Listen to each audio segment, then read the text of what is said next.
Bagaimana kabarnya ini Pak Rijal? Baik, baik Pak Wawan, baik. Alhamdulillah. Jadi pada kesempatan hari ini Pak, saya ingin melakukan coaching dengan Pak Rahman. Saya minta kesediaan waktu Pak Rijal untuk melakukan observasi terhadap coaching yang saya lakukan. Saya mohon saran jika memang pada saat pelaksanaan coaching ada hal yang perlu saya tingkatkan atau ada hal yang kurang dari saya, mungkin bisa dicatat sehingga saya bisa melakukan refleksi dan melakukan perbaikan untuk di kemudian hari. Ya. Oke.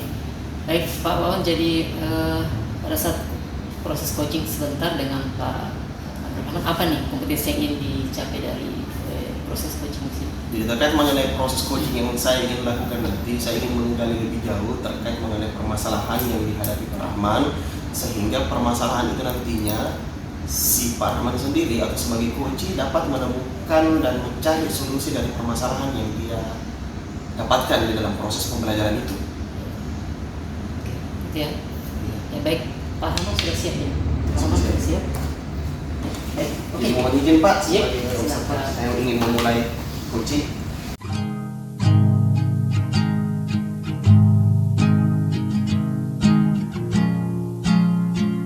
Ya, Assalamualaikum warahmatullahi wabarakatuh. Waalaikumsalam warahmatullahi wabarakatuh. Bagaimana kondisinya hari ini Pak Rahman? Alhamdulillah sehat Pak. Iya, alhamdulillah, semoga Bapak dalam keadaan sehat walafiat. Iya. Kemarin sempat Bapak WA saya bahwa pada hari ini Bapak ingin menceritakan sesuatu hal terkait mengenai apa hal yang Bapak alami dalam proses pembelajaran. Namun belum sempat saya balas, saya menyarankan untuk pertemuan secara luring saja supaya proses komunikasi lebih bagus sehingga saya bisa mengetahui secara menyeluruh apa yang Bapak hendak sampaikan. Kira-kira pada hari ini Bapak ingin berbicara apa dari pesan tadi itu? Iya, betul Pak Wan. Saya sempat hubungi Bapak kemarin karena saya ingin berbagi nih atas persoalan yang saya hadapi terkait dengan pembelajaran di kelas. Jadi saya pikir dengan curhat atau menceritakan permasalahan saya ke Pak Wawan ini mungkin bisa membantu saya keluar dari persoalan itu. Begini Pak Wawan, dalam kelas pembelajaran yang saya lakukan itu ada satu siswa saya yang usil, yang suka mengganggu temannya.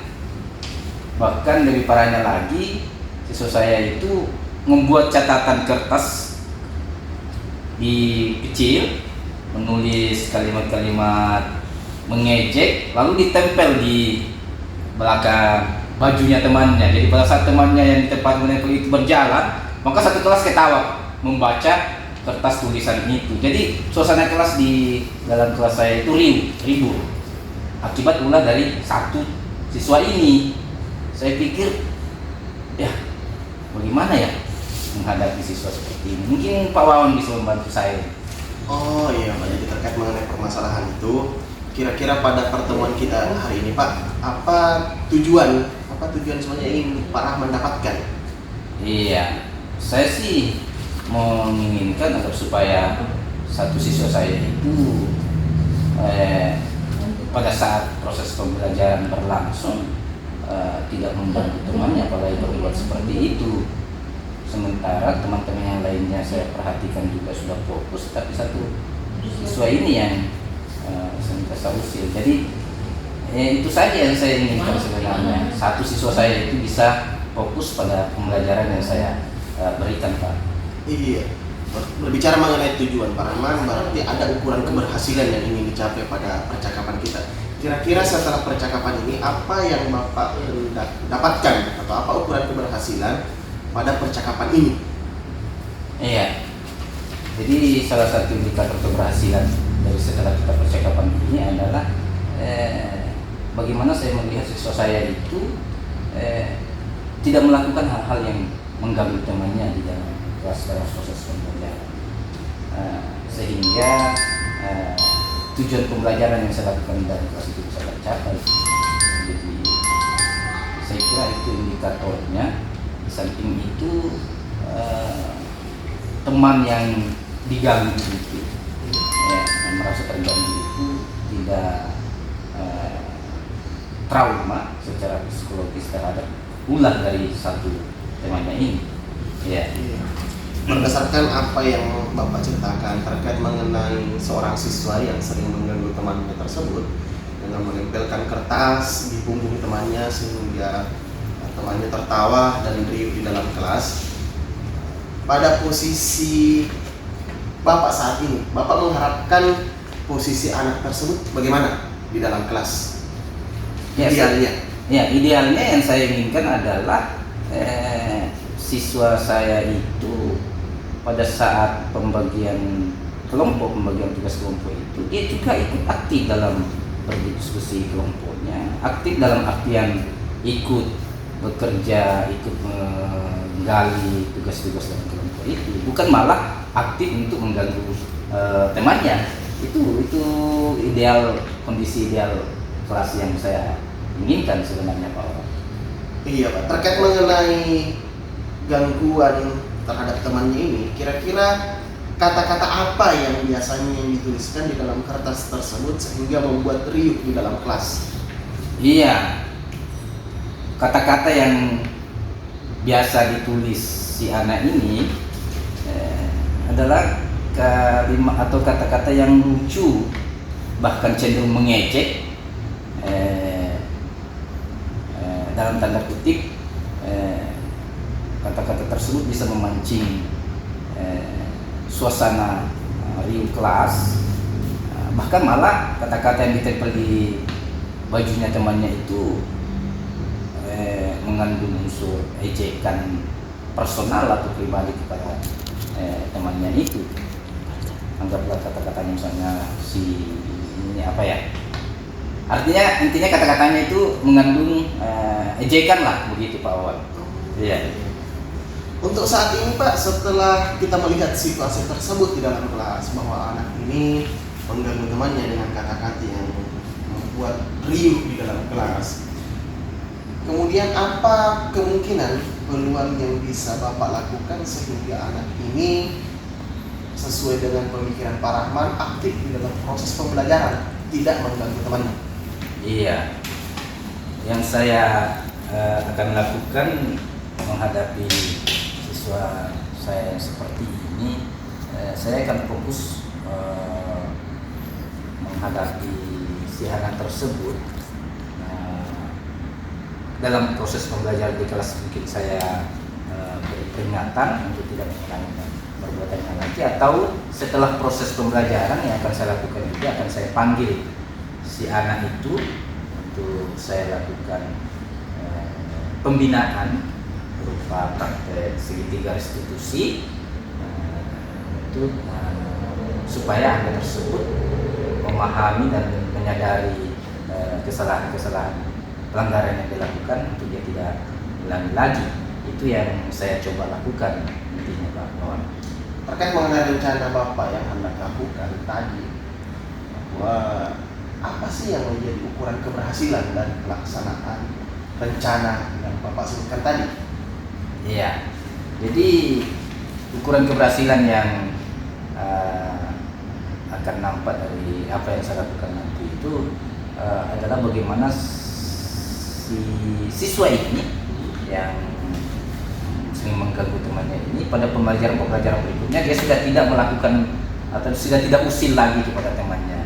Dari situ nanti saya amati, oh ternyata apa yang saya lakukan, pembinaan yang saya lakukan itu bisa didengar atau diindahkan oleh si anak itu. Jadi ukuran keberhasilannya adalah pada saat si anak itu sudah berubah untuk tidak mengusili lagi temannya. Gitu Pak Wawan. Kemudian seumpamanya pada pelaksanaan rencana aksi tersebut, Bapak mengalami kadang-kala ada hambatan pada pelaksanaannya. Mungkin bisa diutarakan kira-kira sampai saat ini menurut pemikiran Pak Rahman, apa saja yang menjadi hambatan pada pelaksanaannya, kemudian cara mengatasi hambatan tersebut seperti apa Pak Rahman? Iya, jadi hambatan-hambatan yang saya hadapi terkait yang menangani masalah ini Pak Wawan adalah pertama kepada sang anak itu, karakter anak itu memang ya mungkin dari sudah sedang memang sering melakukan atau mengerjai teman-temannya, sehingga sulit anak itu untuk secara serta-merta langsung merubah tingkah lakunya. Jadi perlahan-lahan perubahan itu muncul. Jadi permasalahan atau hambatan yang saya hadapi terpulang kepada sang anak yang sering melakukan kesalahan. Yang kedua, kadang memang situasi kondisi di dalam kelasnya memang seolah-olah teman-temannya memancing untuk temannya itu agar supaya dia usir. Jadi karakter anak itu untuk mengusiri temannya itu muncul dengan situasi dalam kelas itu. Dari situlah sehingga langkah-langkah yang saya lakukan agak mengalami hambatan-hambatan, tetapi saya tidak putus asa akan mencoba terus. Saya yakin anak itu akan bisa menyadari betul kelakuan-kelakuan yang menurut saya itu tidak wajar dilakukan.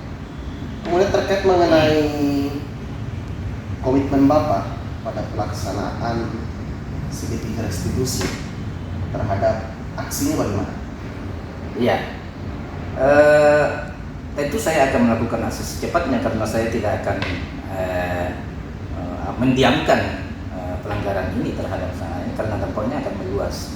Jadi saya rencana segitiga restitusi yang saya lakukan itu setelah jam istirahat pembelajaran itu saya langsung panggil sang anak untuk cepat menangani persoalan itu sehingga anak itu bisa menyadari dan itu tidak mengulangi lagi.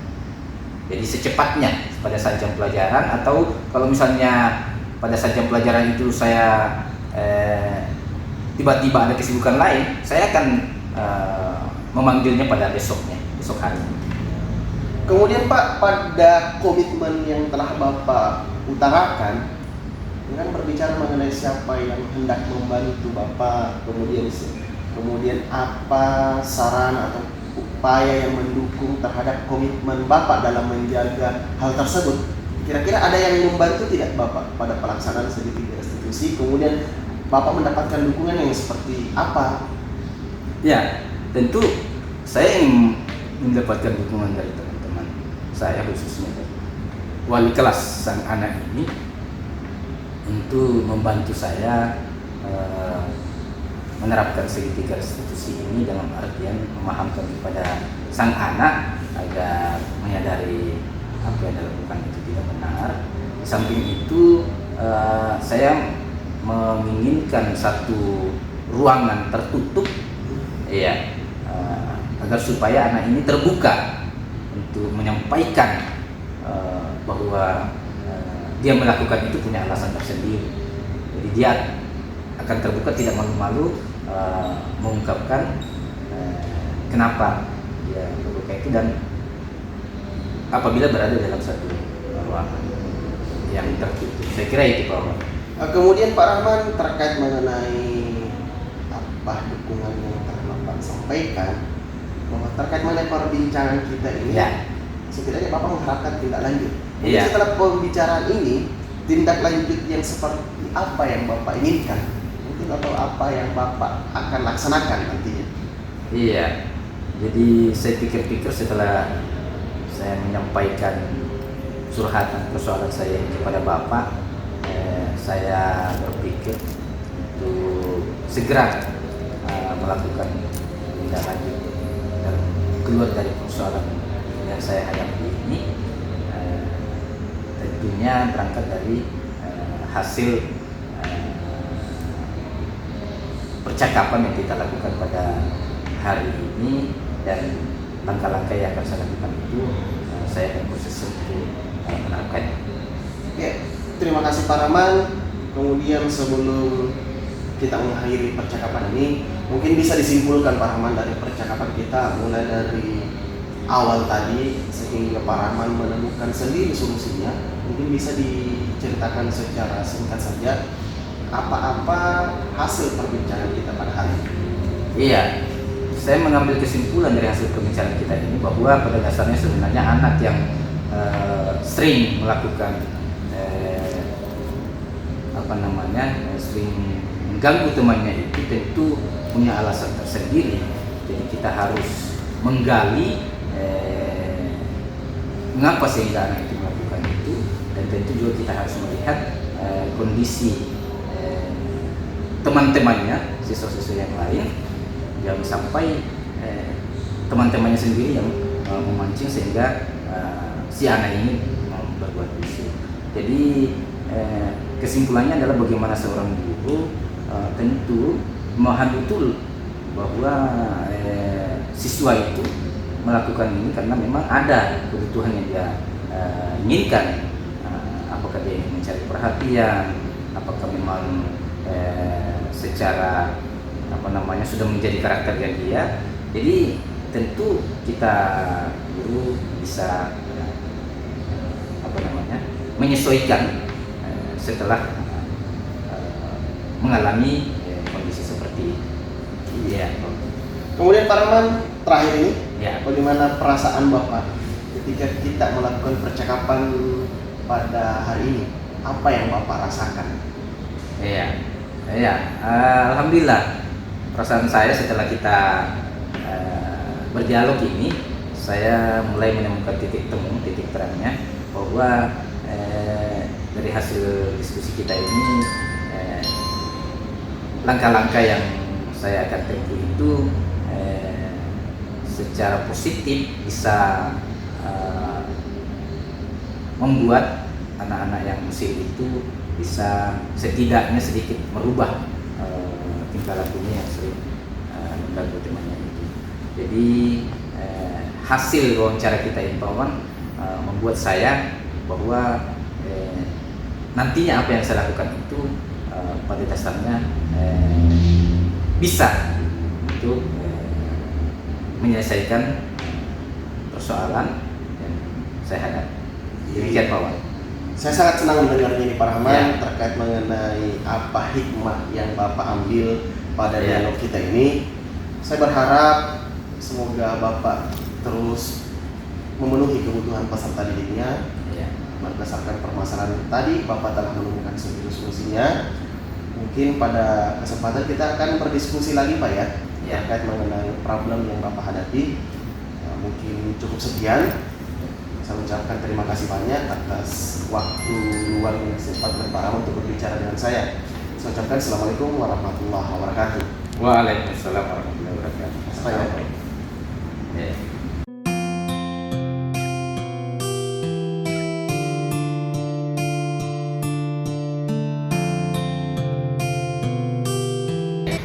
Ya, jadi terkait mengenai pelaksanaan uji dengan Pak Rahman, mungkin Bapak telah amati. Saya berharap pada pengamatan Bapak hal apa saja yang masih kurang pada pelaksanaan coaching tersebut dan apa yang perlu saya tingkatkan. Saya mohon saran dari Pak Rijal.